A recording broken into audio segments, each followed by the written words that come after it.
Hey guys, welcome in. Today we got some shamrocks that we're gonna make a little chalk that we are gonna be decorating and designing. You can choose a couple different ways and options to do this. Trace out a template of the shamrock for my younger kids, or you could just do a heart around 4 sides of the 4-leaf clover. Or if you are like me, you just want to draw it yourself, you can draw it yourself. So I'm gonna start out with it in the middle of the paper. Probably gonna be about the size of my hand, like really stretched out lightly, just so I kind of get an idea of where I am going. I have a little bit of a curve. My white color pencil works pretty good. A little bit thicker on the bottom, and then it goes up a little bit thinner as it goes to the top. And after that, if you want to kind of make it symmetrical, the same on both sides, you can do a curve on this side and a curve on this side, going around to that heart shape.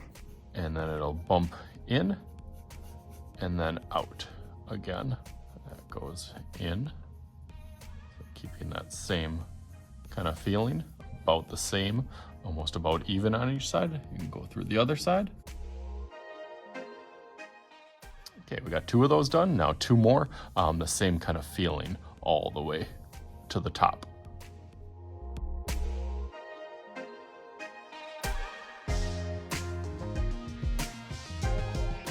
Nice, that looks really good. You can't see it yet. I'm gonna take it and go around the whole thing with that.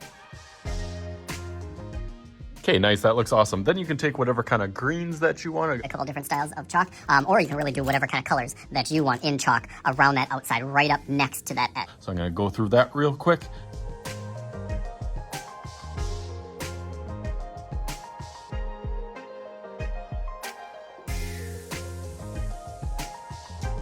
So I got that all finished up. I did a green one, obviously, and then I did a more multicolored or kind of cool colored. So the fun part about this now is kind of making the explosion or firework effect on the outside. As long as you hold on the inside and try to keep the inside clean and clear, then you just kind of brush and dust off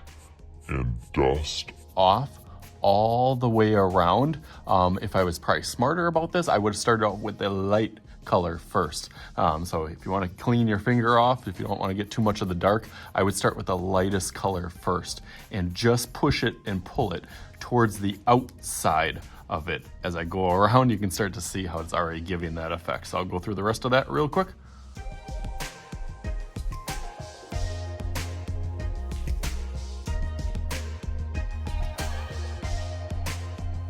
All right, so there it is. Turned out awesome. I did a little frame around the outside, wrote Happy St. Patrick's Day in the middle, and double bam! I did another one that didn't really have too much to do with St. Patrick's Day, except for the same kind of shamrock and theme, just with multicolored if you want to have a little fun and switch it up. So hopefully you guys had fun with this. As always, I am Mr. Shooty. This is Mr. Shooty's Art Channel. We'll talk to you guys